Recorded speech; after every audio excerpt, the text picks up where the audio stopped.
Quando eu evito financiamento para fugir das dívidas e tento pagar à vista, assumo prestações, o financiamento custaria mais barato que o empréstimo. O que nós precisamos? Nos acostumar a viver um degrau abaixo, adotar um estilo de vida um pouquinho mais simples, não para empobrecer nossas escolhas. Então, nos falta essa visão um pouco mais estratégica de diminuir o custo de vida para ter uma vida mais rica, para evoluir como ser humano. E você falou de armadilhas financeiras. Qual que você acha que é a principal armadilha financeira hoje que a gente tem aqui no Brasil? Desconhecimento. Como Não assim? faltam soluções, não faltam produtos. Se eu quero dinheiro emprestado, tem recurso barato. Muitas vezes, por falta de conhecimento, vai acontecer uma situação em que eu vou tentar financiar qualquer coisa. Pode ser minha casa, pode ser meu carro, pode ser meu curso no financiamento educacional. Posso financiar um equipamento qualquer. Quando eu evito financiamento para fugir das dívidas e tento pagar à vista, assumo prestações, o financiamento custaria mais barato que o empréstimo. Mas eu não tenho um plano me dizendo que eu devo financiar algo mesmo quando eu tenho dinheiro, né? Então eu evito um financiamento e quando eu assumo prestações e lá na frente alguma coisa dá errado, eu não consigo fechar o orçamento, eu recorro a empréstimo. Empréstimo é sempre mais caro que financiamento. Tem pessoas que não têm condições de ponderar entre empréstimo e financiamento. Cara, eu preciso da casa, eu preciso do carro, eu preciso do computador e não tenho que escolher, eu vou financiar mesmo. Só que muitas vezes a pessoa não percebe que ao assumir uma prestação pesada, ao comprometer muito o orçamento, a conta pode estar fechando hoje, mas virão elementos como imprevistos, inflação, gastos que não foram planejados, que vão fazer com que eu não consiga pagar aquela prestação.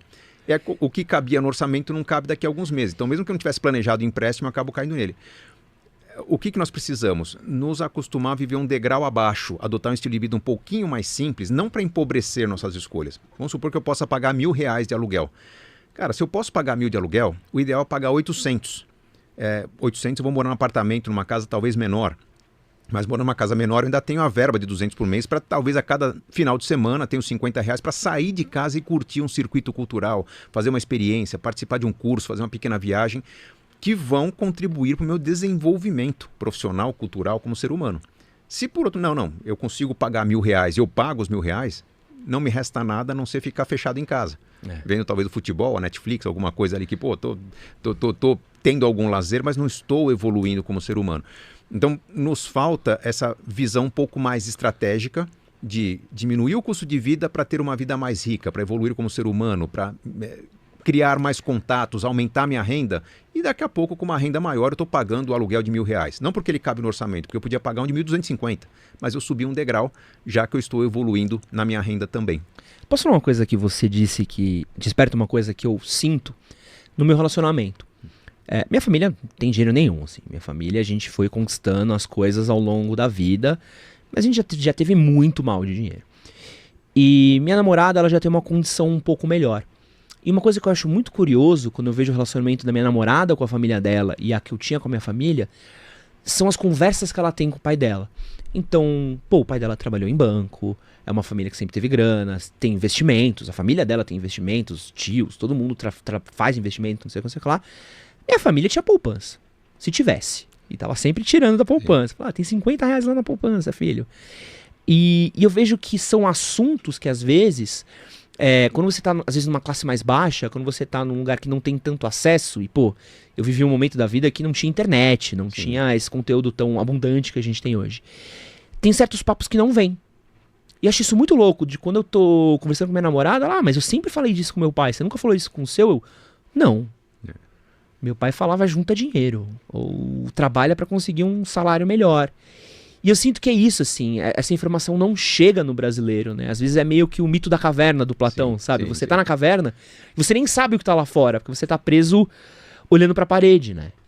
O que acontece é que há uma evolução nesse processo todo. Na verdade, quando você falou, minha família não tem dinheiro, as famílias hoje elas são muito mais ricas que no passado, mesmo quem vive em comunidade. Né? No passado, pessoas do meu nível de renda, do seu, a maioria das pessoas gastavam 80%, 90% da renda com comida. Nossa. Trabalhavam para pagar comida.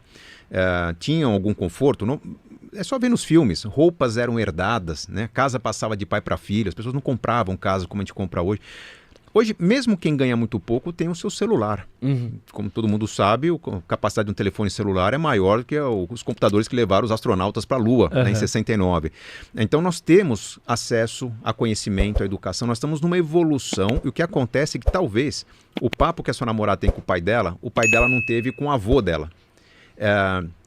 O papo que talvez falte na sua família é porque você esteja num estágio dessa evolução financeira em que seu pai está proporcionando para você um conforto que ele não teve. Ele quer meio que facilitar um pouco desse acesso, quer evitar conversas espinhosas, porque ele tem erros sendo cometidos nesse processo. Financia um negócio, se arrepende, né? Todo mundo que entrou no financiamento de 30 anos da casa se arrepende disso, sabe que não deveria fazer, enfim. Mas ele está aprendendo na prática. E se ele começar a falar muito mais de dinheiro, talvez vai expor muitos dos erros que ele está cometendo. Porque ele não teve educação financeira na escola, como você também não teve, mas talvez seus filhos vão ter.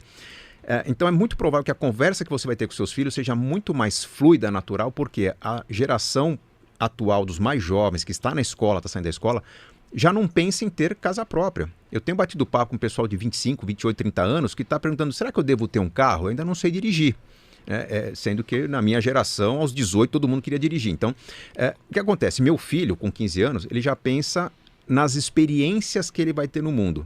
Se eu falo, mas filho, e a sua casa, seu carro? Ele falou, mas não preciso ter casa e carro. Estou pensando em alugar, dividir com os amigos, morar num barco, né? Morar cada hora numa estação de trem diferente. Ele tem umas ideias assim, mas se você perguntar quanto ele espera em ter patrimônio, ele vai saber dizer o quanto ele quer ter de patrimônio aos 18, aos 24, aos 30, aos 35 anos, porque ele quer ter investimentos que gerem renda, que proporcionem experiências.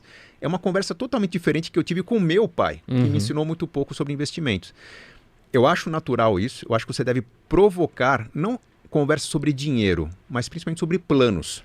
Pô, se a gente for pensar numa viagem em família, se a gente for pensar, pai, onde você vai morar quando se aposentar, enfim, qual vai ser o estilo de vida daqui a um tempo. Quando começa a falar sobre sonhos, naturalmente começa a falar sobre caminhos alternativos, sacrifícios que podem ser feitos, como investir para aquilo acontecer. E essa conversa ela evolui num crescente exponencial. Quanto mais você fala, o conhecimento mais se multiplica. É natural. O que eu faço no meu trabalho é provocar as pessoas a conversar mais sobre dinheiro. O livro Casais Inteligentes Enriquecem Juntos basicamente diz, falem sobre o assunto, ponham duas cabeças para pensar junto, que vocês vão encontrar soluções melhores do que cada um pensando sozinho. E isso tem que acontecer. Tem uma estatística que eu adoro, que não adoro por esse motivo, mas eu acho muito curiosa, que é o dos principais términos de relacionamento. A grande maioria deles, assim, de número, é por causa de dinheiro. O dinheiro, ele é o vilão da relação? Por que a gente tem essas estatísticas mostrando que causa tanto divórcio esse motivo? O dinheiro nos dá poder. Certo. Se há uma conversa sobre dinheiro, se há uma conversa franca, há uma tendência de equilíbrio de poderes. No meu livro, que não é tão conhecido, também um livro sobre casais chamado Os Segredos dos Casais Inteligentes, eu falo que numa relação a dois, 1 mais 1 é igual a 3. Há 3 interesses que devem ser respeitados. O interesse de um, o interesse do outro e o interesse comum aos dois. 2 erros não podem ser cometidos. O primeiro erro é quando só se fala do nós. Né? Somos casados, nós temos que nos aposentar, nós teremos filhos, nós cuidaremos dos filhos, a faculdade dos filhos, se um de nós faltar, qual vai ser a proteção, enfim, mas tudo no nós. Por que não se pode cometer esse erro? Porque tem um eu em cada lado que está sendo frustrado aí. Eu gosto de montanha, você gosta de mar, eu gosto de família, você gosta de amigos, eu gosto de dançar, você gosta de praticar esportes. Normalmente num casamento há uma tendência desses 2 eus morrerem logo no começo e começar uma vida em que nós temos que ter a casa própria, nós temos que receber amigos, nós temos que evoluir, enfim, pagar as contas. Esse é um erro comum. Tem um outro erro muito comum que tem que ser evitado, que é só se falar do eu. Eu tenho meu dinheiro, ele tem o dinheiro dele, eu cuido do meu futuro, eu não sei quanto que ele tem, eu tenho o dinheiro do meu happy hour, ele tem o dinheiro do happy hour dele, enfim. Fica só no eu, dificilmente esse casal consegue falar sobre nossos filhos, né? Porque a vida está competitiva, tá? Um buscando sua carreira, outro buscando sua carreira também, seu lazer. Nunca se consegue juntar planos, toda conversa sobre ter ou não ter filhos é meio espinhosa, qualquer conversa sobre, mas vamos investir junto, vamos declarar imposto de renda junto, fica, mas por que você está com medo? Faltou o nós aí. O ideal é que haja uma construção de planos conjuntos, não importa se o investimento está junto ou separado, mas que todo o planejamento seja um só. Nós estamos juntando dinheiro para maximizar nossos sonhos de curto, médio e longo prazo. Esses sonhos incluem os meus sonhos, os sonhos dela, os sonhos do casal. E o tempo todo, se um sonho é realizado, a gente põe na sequência a priorização do sonho do outro. Enfim, a gente vai equilibrando a coisa. Quando isso não acontece, surgem as pequenas traições.